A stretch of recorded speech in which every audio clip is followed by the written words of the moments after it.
하나님 말씀 보겠습니다. 빌립보서 1장 12절부터 30절까지. 빌립보서 1장 12절부터 30절까지 말씀인데 모두가 다 길기 때문에 18절 말씀부터 21절까지만 함께 보도록 하겠습니다. 한 절씩 교독합니다. 18절 제가 시작합니다. 그러면 무엇이냐? 거치대로 하나 참으로 하나 무슨 방도로 하든지 전파되는 것은 그리스도니 이로써 나는 기뻐하고 또한 기뻐하리라. 이것이 너희의 간구와 예수 그리스도의 성령의 도우심으로 나를 구원에 이르게 할 줄 아는 고로 나의 간절한 기대와 소망을 따라 아무 일에든지 부끄러워하지 아니하고 지금도 전과 같이 온전히 담대하여 살든지 죽든지 내 몸에서 그리스도가 존귀하게 되게 하려 하나니 이는 내게 사는 것이 그리스도니 죽는 것도 유익함이라. 아멘. 빌립보서 강의 4번째 시간입니다. 오늘의 제목은 사나 죽으나 이렇게 제목을 정해보았습니다. 관점의 차이라는 것이 있죠. 오늘 우리가 12절부터 1장 전체 마지막까지 보게 될 텐데 그 가운데 처음 이제 보게 되는 것은 관점의 차이라는 제목으로 잠시 말씀을 보려고 합니다. 12절 말씀 보니까 형제들아 내가 당한 일이 도리어 복음 전파에 진전이 된 줄을 너희가 알기를 원하노라. 자, 내가 당한 일이 뭐냐? 사도 바울이 지금 로마 감옥에 갇혀 있는 겁니다. 자, 감옥에 갇혀 있는 것이 좋은 일일까요? 나쁜 일일까요?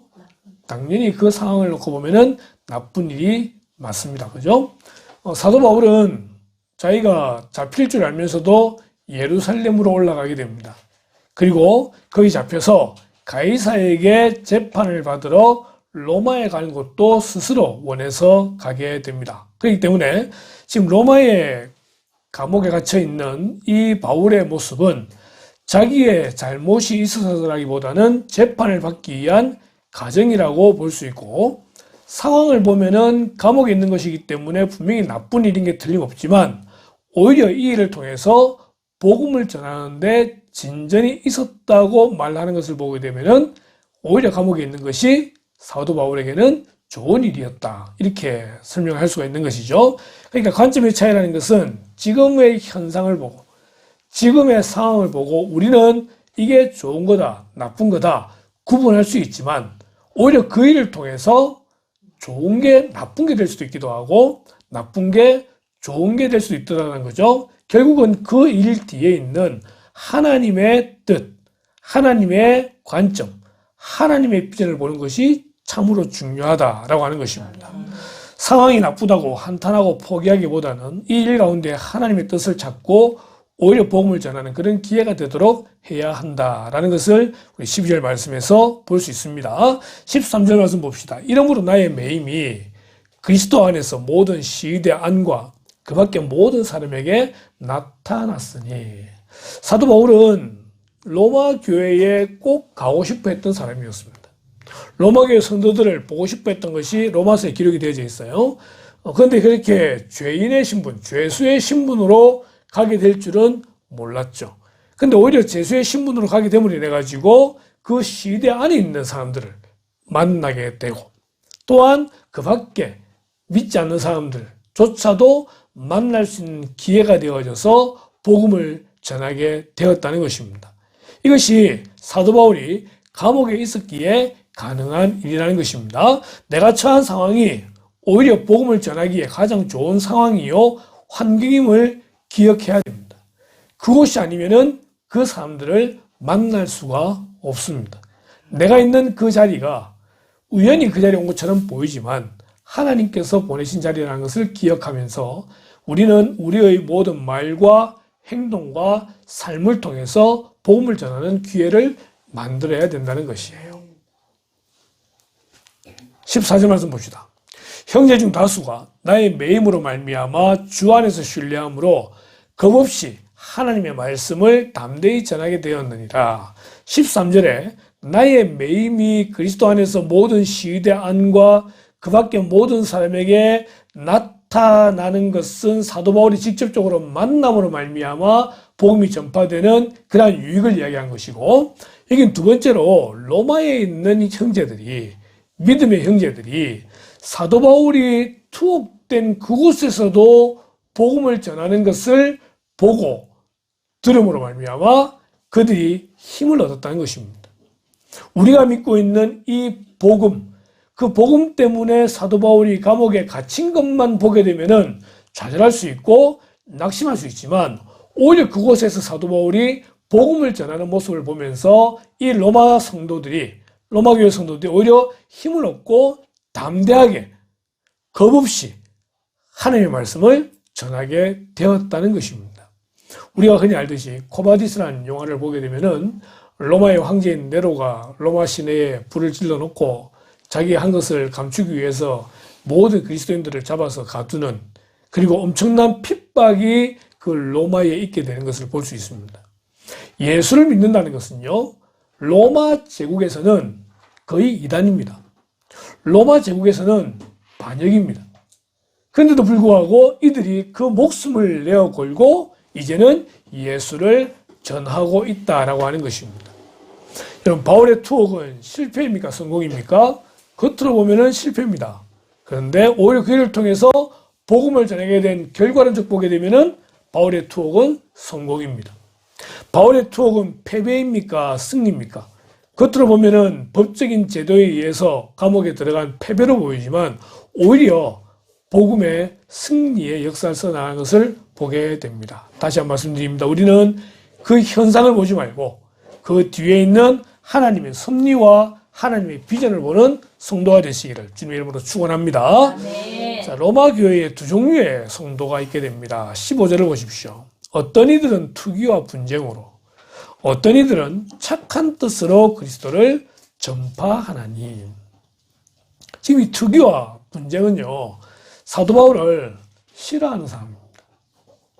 사도 바울을 우리는 굉장히 대단하다 생각하고 많은 목회자들이 사도 바울을 본받았으면 하는 마음을 가지고 있지만, 그 당시에는 사도 바울을 시기하고 질투하는 사람이 분명히 있었다라고 하는 것입니다. 근데 그들이 예루살렘이 아닌 로마에도 있었다는 거예요. 그리고 오히려 사도 바울을 정말 사도를 인정하고 그를 존경하고 그를 좋아하고 사랑했던 사람, 우호적인 성도들도 분명히 있었던 것 같아요. 이들이 복음을 전하는데 어쨌든 싫어하는 사람들도 그리스도를 전파하고 또 우호적인 사람들도 전파하고, 이 전파하는 방식이 어떤지 모르겠지만 마음으로는 투기와 분쟁으로, 사도 바울이 저렇게 하고 있으니까 우리도 우리 삶을 만들기 위해서 그리스도를 전하고 복음 전해야 된다라는 마음으로 했는지 모르겠지만 어쨌든 그런 마음을 가진 사람이 있고, 또 사도 바울에 대해 우호적인 사람들은 아주 선한 모습으로, 또 그렇게 사도 바울을 지지하는 모습으로 복음을 전했겠죠. 중요한 것은 어떤 뜻으로 전파가 되든지 간에 분명한 것은 그리스도가 전파되었다는 것입니다. 전파되었다는 거예요. 여러분, 사도 바울은 생각보다요, 당시에 교회에 그렇게 크게 우호적으로 대접받던 사람이 아니었습니다. 그는 사실 처음에 일두 사도도 아니었어요. 사도 바울 고백처럼 자기는 가장 마지막 사도. 죄인 중에 괴수였다가 사도가 되었는데, 초대교회에서는 오히려 그런 사도 바울을 무시할 수 있죠. 오히려 예수 믿는 사람을 잡아 가두려고 했던 그런 과거의 전적이 있기 때문에 쉽게 마음을 내어주지 않을 수도 있습니다. 그리고 많은 성경을 받은 것이 아니라 자비량으로 선교를 해야 될 정도로 그런 다른 교회들에게 어쩌면은 따돌림이든지 배척을 당했을 수도 있다라고 하는 것입니다. 그는 교회를 세워놓고 바로 떠났던 사람이에요. 교회 개척 연사에 있어서 교회는 세우는데 그래놓고 떠났기 때문에 그 떠났던 많은 교회들이 그를 후원하지 않을 수도 있다는 거예요. 어쨌든 그런 가운데서 사도 바울이 마음을 품기를 자기를 괴롭게 하고 자기를 번체만치 하고 자기에 대해 시기 질투하는 그러한 사람들에 대해서 과연 어떤 마음을 품어야 될까? 보십시오. 16절에 이들은 내가 복음을 변증하기 위하여 세우심을 받은 줄 알고 사랑으로 하나 그들은 나의 매임에 괴로움을 더하게 할 줄로 생각하여 순수하지 못하게 다툼으로 그리스도를 전파하느니라. 자, 이런 사람들에 대해서 18절 말씀 보십시다. 같이 한번 읽습니다. 시작. 그러면 무엇이냐? 거칠애로 하나 참으로 하나 무슨 방도로 하든지 전파되는 것은 그리스도니 이로써 나는 기뻐하고 또한 기뻐하리라. 아멘. 사도 바울은 상대가 자기를 어떻게 대하는가에 관심 두지 않았습니다. 오직 복음이 전파되어서 그리스도가 증거되는 것에 최고의 관심을 두었다는 것입니다. 말씀 준비하면서 이게 과연 가능할까? 사도 바울은 그렇게 살았다는 거예요. 예루살렘 교회에서 그렇게 환대받지도 못했고 또 가는 곳마다 유대인들에게 많은 핍박을 받았고 사명을 받았다고 하지만은 가는 곳마다 힘들고 어려운 그런 모습을 보인다고 한다면은 나 같으면 때려치우겠다 싶은 거죠. 내가 왜 이런 고생을 해야 되는데, 내가 왜 이런 대우를 받아야 되는데, 이게 나조차가 하는 게 아닌데 왜 이래야 되느냐라고 생각할 수 있다는 것입니다. 그런데 사도 바울은요 끝까지 사명을 붙들었고 끝까지 복음 전하는 일에 최선을 다했다는 것입니다. 그것이 사도 바울의 고백처럼 표대가 된다는 것입니다. 자기의 표대는 오직 그리스도입니다. 그리스도가 증거된다고 한다면 어떤 모습, 어떤 모양이라도 관계없다고 생각을 했던 거예요. 그래서 그 표대 하나만 바라보고 다른 곳으로 눈을 돌리지 않았던 사람, 바로 그 사람이 사도 바울이었습니다. 사도 바울의 관심은요 오직 복음 전파였습니다. 우리의 사명은 무엇인가 한번 돌이켜보기를 원합니다. 하나님이 우리를 부르실 때 성도로 우리를 부르셨습니다. 성도로 부르신 다음에는 사명자로 또한 우리를 부르시게 되죠.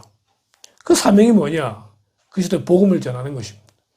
그런데 우리는 복음을 전하기보다 어디에 관심 두고 있습니까? 사람에 관심을 두고 있습니다.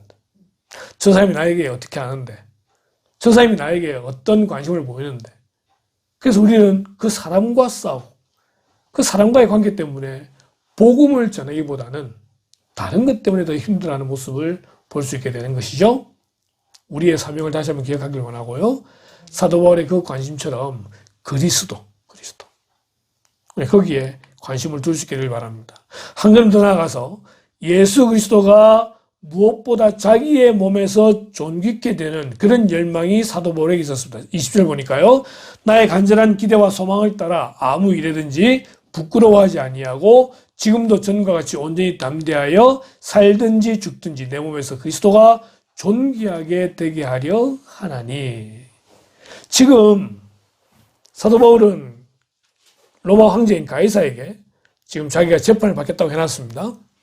이 재판의 결과에 따라서 살 수도 있고 죽을 수도 있어요. 그런데 살게 되면은 무죄가 확정돼서 석방되면은 자유로운 상태에서 복음을 전하게 될 거예요. 살든지. 만약에 죽으면 사도 바울이 재판에서 사형이 확정돼서 죽게 되면은요, 그는 그의 순교를 통해 그리스도를 증거하게 될 것이라 생각을 했었던 겁니다. 그렇기 때문에 사느냐 죽느냐 그게 중요한 게 아니라 어떤 상황에서도 자기를 통해서 그리스도가 증거되어지고 그리스도가 높아지는 것, 이것이 사도 바울의 열정이었고 열망이었다는 것입니다. 이해가 되십니까? 살아도 주를 위해, 죽어도 주를 위해. 우리는 사는 거에 관심이 있습니다. 죽고 싶지 않아요.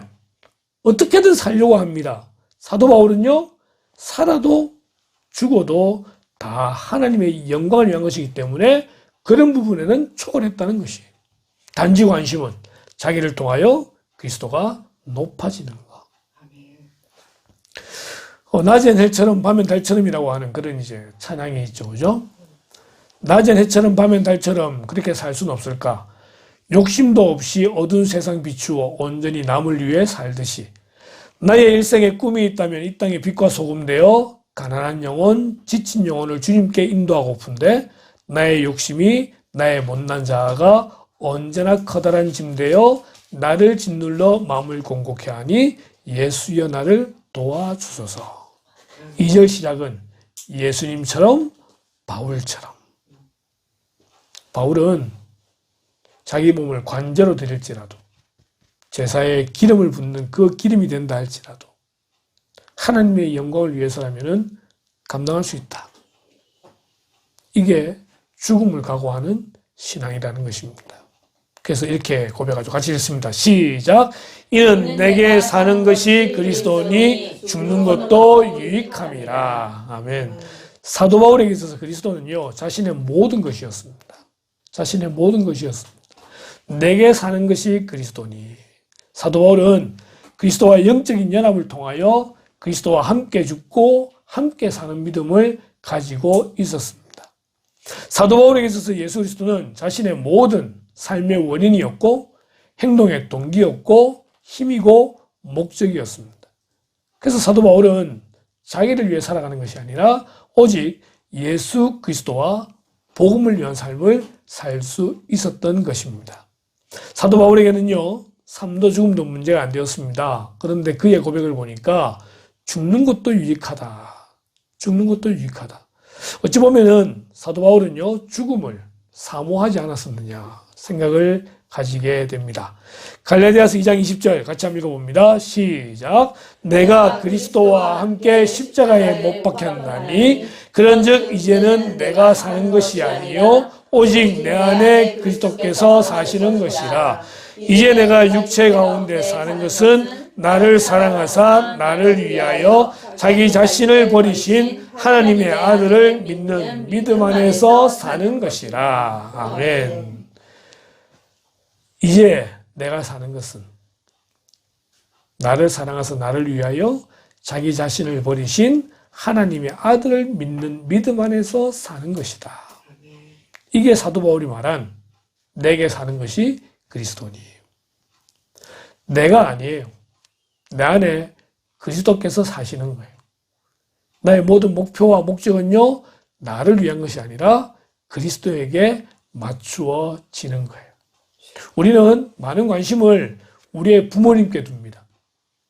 혹시나 아프시면 어떻게 하실까? 혹시 다치시면 어떻게 하실까? 혹시나 돌아가시면 어떻게 되실까? 막 고민합니다. 때로는 그 고민이 남편을 향하고 아내를 향하게 되기도 합니다. 많은 부분의 그런 고민도 우리는 우리의 자녀들을 향하여 두게 되는 것이죠. 지우와 지연이를 향해서, 현영이를 위해서, 또 우리의 자녀들을 위해서 생각하게 됩니다. 그런데 그런 생각들을 하기 이전에 먼저 무엇이 우선돼야 되냐면은 그리스도가 우선돼야 되는 거죠. 복음 전파가 우선돼야 되는 거예요. 왜냐하면은 그렇게 할 때 하나님이 책임져 주시기 때문에 그래요. 우리는 우리 눈에 보이는 이것이 더 중요하기 때문에 이거 다 해놓고 그 다음에 예수님 이렇게 하지만 우리가 먼저 하나님의 나라와 하나님의 의를 구할 때에 그럴 때 하나님이 그 다음 우리의 모든 것들을 책임져 주시는 이게 바른 순서가 된다는 것입니다. 사도 바울은 지금 그걸 고백하고 있는 거예요. 나의 가장 우선순위는 나의 가장 중심은 예수 그리스도라는 거. 사도 바울은 죽음도 유익하다고 말하고 있습니다. 자, 그 다음 구절 보십시다. 23절에 내가 그 둘 사이에 끼었으니 이게 사는 것 죽는 거예요. 이 둘 사이에 끼었으니 차라리 세상을 떠나서 그리스도와 함께 있는 것이 훨씬 더 좋은 일이라 그렇게 하고 싶으나 죽음을 사모한 게 분명해요. 절대 자살을 말하는 게 아닙니다. 죽음 사모한다고 해서 스스로 목숨 끊는 것이 아니라 모든 상황 속에서 순교하는 것을 이야기하는 것입니다. 그렇게 하고 싶다는 거예요. 죽음이 뭐냐? 죽음이 뭐냐? 그리스도와 함께 있는 것. 이게 죽음인데 그래서 훨씬 좋잖아요. 좋은데 내가 육신으로 있는 것이 너희를 위하여 더 유익하리라. 너희를 위하여. 여러분 그리스도인에게 죽음은 뭐죠? 사도행전 7장 보십시다. 여기 보니까 스데반 집사님이 돌에 맞아 순교하는 장면 등장합니다. 근데 순교할 때에 성경은 뭐라고 말합니까? 이 말을 하고 자니라. 죽음을 잔다고 표현해요. 희한하죠? 그리스도인에게 있어서 죽음은요, 자는 겁니다. 스데반 집사님만 아니라 사도 바울은 고린도전서 15장에서 이렇게 말합니다. 그 후에 500여 형제에게 일시에 보이셨나니 그 중에 지금까지 대다수는 살아있고 어떤 사람은 잠들었으며. 그냥 잔다는 거예요? 아니에요. 죽었다는 거예요. 근데 표현은 잠들었으며. 18절에 또한 그리스도 안에서 잠자는 자도 망하였으니. 이게 부활이 없으면 이렇다는 거예요. 자, 그런데 죽은 것을 잠잔다. 데살로니가전서 4장 형제들아 자는 자들에 관하여는 14절 예수 안에서 자는 자들도 결국 그리스도인의 죽음은 뭐냐면요 이 다음 세상으로 가기 위해 잠시 잠드는 걸 말하는 거예요. 여러분 푹 자고 아침에 일어났을 때에 눈을 뜨는 것처럼 우리가 죽음이라고 하는 이 과정을 거치게 되면은 눈을 뜨면은 주님과 함께 있게 되는 그런 천국과 낙원이 우리 앞에 놓여있게 된다는 거예요. 그러니까 죽음은요, 통과하는 과정이에요. 우린 죽음을 많이들 두려워하잖아요? 하지만 우리는 죽음을 두려워하지 않는 것은 이 죽음이라는 것은 단지 잔다는 거예요. 잔다는 거. 자고 눈을 뜨면은 하나님께서, 예수님께서 우리를 맞이하고 계실 줄을 믿습니다. 죽음을 두려워하지 마시고 담대하기를 주님의 이름으로 축원합니다. 네. 자, 그리스도의 죽음은 어떻게 됩니까? 죽으면은 사도 바울이 말합니다. 그러므로 우리가 항상 담대하여 몸으로 있을 때에는 주와 따로 있는 줄을 아노니 이는 우리가 믿음으로 행하고 보는 것으로 행하지 아니함이로다. 우리가 담대하여 원하는 바는 차라리 몸을 떠나 주와 함께 있는 그것이라. 우리가 죽으면요 주님과 함께 있게 되는 거예요. 죽는 그 순간 우리는 주님과 함께 있게 될 줄로 믿습니다. 아멘. 데살로니가전서 4장에 말합니다. 그 후에 우리 살아남은 자들도 그들과 함께 구름 속으로 끌어올려 공중에서 주를 영접하게 하시리니 그리하여 우리가 항상 주와 함께 있으리라. 우리가 그렇게 주님을 보고 싶어 하잖아요. 주님을 만나고 싶어 하잖아요. 사도 바울 좀 전에 읽었던 9절에 23절에 내가 그 둘 사이에 끼었으니 차라리 세상을 떠나서 그리스도와 함께 있는 것이. 그리스도인에게 죽음은요 그리스도와 함께 있는 것입니다. 그래서 우리는 죽음에 대한 소망을 가지고 있는 사람들이죠. 세상 사람은 죽음에 대한 두려움을 가지고 있다고 한다면 우리는 죽음에 대한 소망을 가진 자들입니다. 그래서 죽음을 두려워하지 아니하고 기쁨으로 죽음을 감당할 수 있는 것이죠. 그래서 우리는 장례 예배를 천국 환송 예배라 그러잖아요. 그리고 다시 만날 날을 기다리는 거예요. 순간의 이별은 있지만 그래서 슬프지만 그러나 그 슬픔 이후에 다시 주어진 소망이 뭡니까? 다시 우리는 천국에서 주님과 함께 만나는 소망을 가지고 있기 때문에 우리는 감사의 예배를 드릴 수가 있는 것입니다. 이것이 그리스도인의 죽음이에요. 근데 세상은 그리스도인만 있습니까? 아닙니다. 비그리스도인이 있습니다. 비그리스도인의 죽음은 뭐냐라는 것이죠. 우리가 누가복음 16장에 보게 되면은 부자와 나사로의 비유를 볼 수 있습니다. 날마다 호화로이 잔치를 하는 부자가 있습니다. 날마다 잔치집 여기서 나오지 않았나. 또 그 집 앞에는 그 집에서 나오는 부스러기를 먹고 사는 나사로, 그 개들이 와가지고 그 상처난들 핥아주는 그런 정말 가난한 거지가 있었는데 성경은 말하기를 둘 다 죽었다는 것이에요. 부자도 죽고요. 거지도 죽어요. 그런데 죽은 다음에 보니까 거지 나사로는 아브라함의 품에, 천국으로 비유되는 아브라함의 품에 안겨 있는가 하면은 이 부자는 지옥불에 떨어져서 고통을 당하고 있더라고 하는 것입니다. 근데 지옥에 있던 이 부자가 눈을 들어보니까 자기 집 앞에 있었던 거지 나사로가 아브라함의 품에 안겨 있더라는 것입니다. 그래서 아브라함이 요청을 하게 되는 거죠. 아버지 아브라함이여 나를 긍휼히 여기사 나사로를 보내어 그 손가락 끝에 물을 찍어 내 혀를 서늘하게 하소서. 내가 이 불꽃 가운데서 괴로워하나이다. 아브라함 하시는 말씀이 너는 살았을 때에 좋은 것을 받았고 나사로는 고난을 받았으니 이것을 기억하라. 이제 그는 여기서 위로를 받고 너는 괴로움을 받느니라. 오해를 하면 안 됩니다. 부자는 지옥 가고 거지는 천국 간다. 이거 아닙니다. 더 중요한 메시지는 따로 있어요. 천국과 지옥이 존재한다는 거예요. 존재한다는 거예요. 그뿐 아니라 너희와 우리 사이에 큰 구렁텅이가 놓여 있어 여기서 너희에게 건너가고자 하되 갈 수 없고 거기서 우리에게 건너올 수도 없게 하였느니라 라고 말씀을 합니다. 자, 그렇게 되었을 때에 부자가 다시 이야기를 하죠. 그러면 아버지의 구하노니 나사로를 내 아버지의 집에 보내소서. 내 형제 5이 있으니 그들에게 증언하게 하여 그들이 고통받는 곳에 오지 않게 하소서.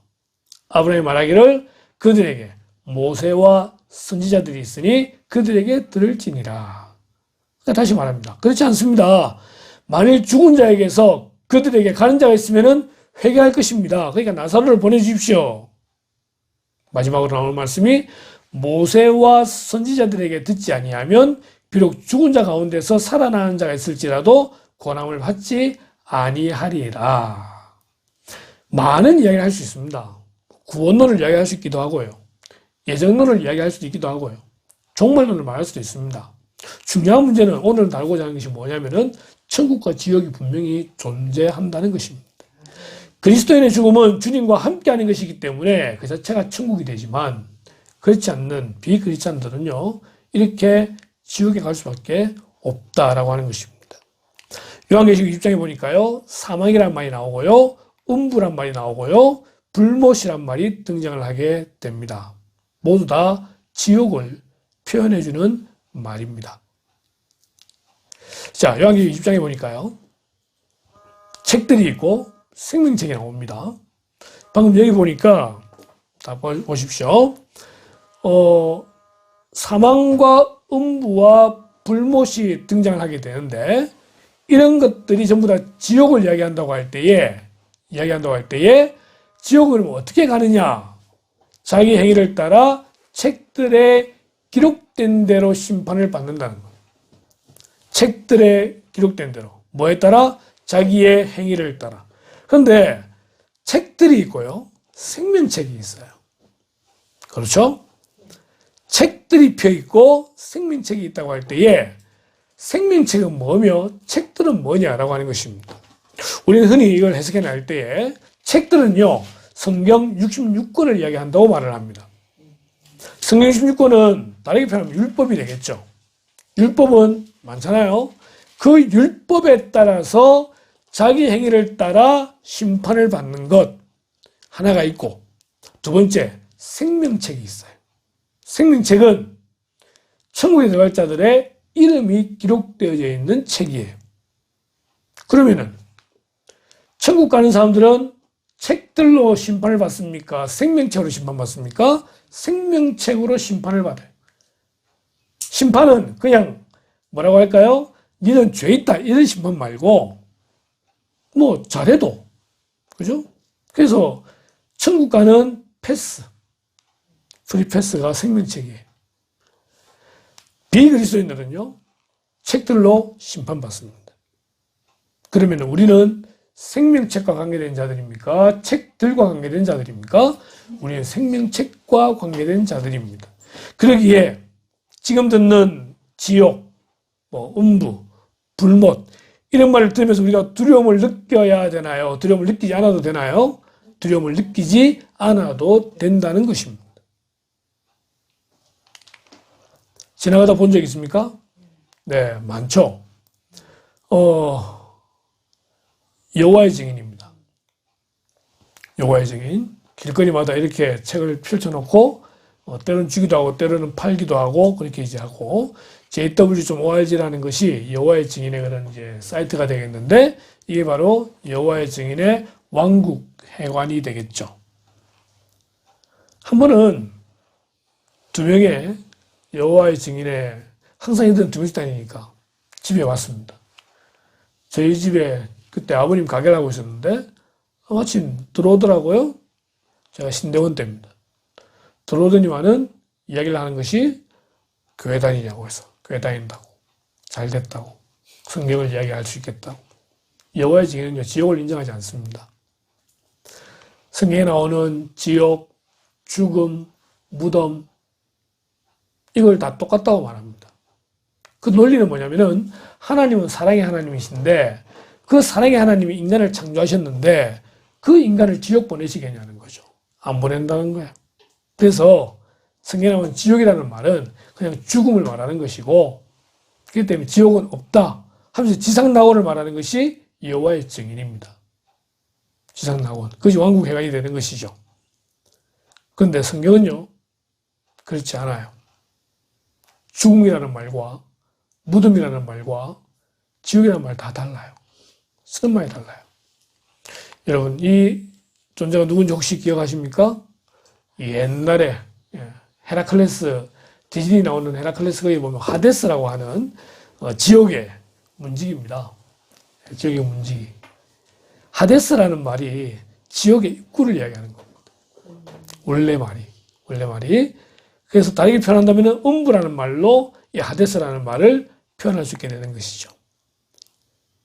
지옥의 입구가 따로 있습니다. 그리고 이 하데스라는 지옥의 입구를 넘어서게 되면은 불못이 있습니다. 이것을 히브리어로 게헨나라고 그러는데 이 지옥은 불못입니다. 불못.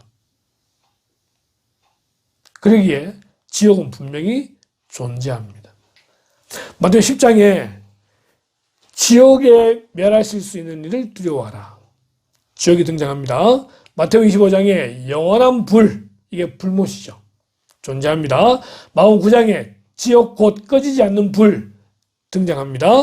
야고보서에 지옥불 등장합니다. 종말론적으로 보게 되면은 사람이 죽어요. 죽은 다음에 그 영혼이 어디 가느냐라고 할 때 신학적으로는 그리스도인들은 죽은 다음에 낙원이라는 곳을 가게 됩니다. 영혼이 존재하는 곳이에요. 영혼이. 그 다음에 비그리스도인들은 죽은 다음에 음부라는 곳, 좀 전에 봤던 하데스에 가게 됩니다. 여기는 영혼이 존재하는 거예요. 그런데 예수님이 재림하시잖아요. 그 재림하실 때에 모든 죽었던 영혼들이 다시 부활하게 됩니다. 그래서 낙원에 있는 영혼, 음부에 있는 영혼 다 부활해가지고 다시 육신을 입어요. 육신을 입은 다음에 낙원은 전부 다 생명책 이름을 확인한 다음에 다 천국으로 들어가는 거예요. 이게 완성된 천국이에요. 하데스에 있던 사람, 그 영혼들이 다시 부활해가지고 육신을 입고 전부 다 영원한 지옥인 불못에 떨어지게 되는 거예요. 죽음과 그 죽음 위의 세계까지 사도 바울은 보았었기 때문에 그리스도인에게 죽음은 그리스도와 함께 있는 천국을 상징하기 때문에 그는 그 죽음을 소망했던 것을 보게 되는 것입니다. 우리에게 주는 유래의 말씀이 있습니다. 한 번 죽는 것은 사람에게 정해진 것이요 그 후에는 심판이 있다는 것입니다. 우리는 그 심판에서 천국으로 가게 되는 확정을 다시 한번 받게 되는 것이죠. 우리 마음속에 있는 예수 그리스도로 말미암아서 우리는 천국을 소망하는, 그래서 죽음을 소망하며 살아가는 그런 성도가 되길 바랍니다. 100세가 되든 120세가 되든 우리가 언제 죽을지 알 수 없지만, 유난히 이번 주에 뉴스들을 보면서 재판에 대한 내용들이 등장하게 되는데 전부 다 보면은 아이들을 사고로 했던 사람들이 이제 받는 건 재판형이 나오더라고요. 그래서 뭐 영도에서도 교통사고로 아이가 죽었던 이야기, 이런 것들 보면서 참 가슴 아팠던 이번 한 주간을 보내고 있습니다. 우리가 오래 살고 싶지만 이 생명은 우리 게 아니기 때문에 우리 마음대로 할 수 있는 게 아니잖아요. 단지 하루를 살고 간다 할지라도 우리는 하나님의 영광을 구하고 천국을 소망하며 살아가는 그런 성도가 되어야 되는 것입니다. 이제 우리 어떻게 살아야 됩니까? 1장 27절 보니까 그리스도의 복음에 합당하게 생활하라. 제가 좋아하는 찬양 가사가 우리는 그리스도의 편지라는 것입니다. 나는 살아있는 그리스도의 편지예요. 나를 통해서 그리스도가 읽혀져야 되는 거예요. 아유, 어려워요. 정말 어려워요. 내 얼굴에 그리스도가 있어야 돼요. 내 말에 그리스도가 있어야 돼요. 내 모든 삶에 그리스도가 있어야 되는 거예요. 쉽지 않아요. 주변에서 우리를 힘들게 하는 사람이 얼마나 많이 있습니까? 그래, 힘들게 하는 사람들이 있다고 할 때에 그 가운데서 내가 그래도 예수 믿는 사람인데라고 하면서 참고 견디고 머리로는 분명한데 실제는 그렇게 안 되잖아요. 안 되잖아요. 최선을 다해서 복음에 합당하게 생활하는 것이 무엇인지를 기도하고 묵상하고 그렇게 살아내야 되는 거예요. 하나님께서 다 정리해 주시고 인도하실 줄을 믿습니다. 때로는 그러다가 죽으면 순교하는 거죠. 그러다 죽으면 순교하는 거죠. 그 다음 복음의 신앙을 위하여 협력하는 것. 우리 누리교회 성도들이 그리 많지 않다 할지라도 다 다르잖아요. 개인마다 다 달라요. 생각이 다르고 자라온 환경이 달라요. 그러면은 그걸 하나로 만들어내는 것 정말 쉽지 않아요. 그런데 성령께서 한 분이시기 때문에 우리 주님이 한 분이시기 때문에 하나님이 한 분이시기 때문에 우리는 충분히 하나 될 수 있고 서로 협력하는 것이 참으로 중요하다는 것입니다. 그게 필요한 게 예수 그리스도의 낮아짐, 겸손함이죠. 나보다 남을 더 낮게 여기고 협력하는 그런 삶을 살길 바라고요. 마지막으로 그리스도를 위하여 너에게 은혜를 주신 것은 다만 그를 믿을 뿐 아니라 또한 그를 위하여 고난도 받게 하려 하심이라. 고난 없는 삶을 살면 좋겠습니다. 근데 고난이 없으면요 은혜가 작다는 것 같아요. 그래서 우리에게 주어진 고난들이 닥친다고 할 때에 하나님 왜 나에게 이런 고난을 주십니까? 라고 때로는 울부짖기도 하고 때로는 정말 하소연을 하기도 하지만은 그 뒤에 주신 하나님의 은혜를 더 기억하면서 능히 잘 감당해내는 그런 저와 여러분 되시기를 주님의 이름으로 축원합니다. 아멘. 기도하겠습니다. 하나님 빌립보서 1장의 말씀들을 나눕니다. 사도 바울은 참으로 죽음을 사모하며 살았던 사람인 것을 보게 됩니다. 주님과 함께하는 그것이 정말 좋았기에 그렇게 죽음을 사모했지만 그러나 이 땅에서 해야 될 남은 사명이 있기에 다시 살아서 정말 힘들고 어려운 시간들의 연속이었지만 이 감당해내었던 것을 보게 됩니다.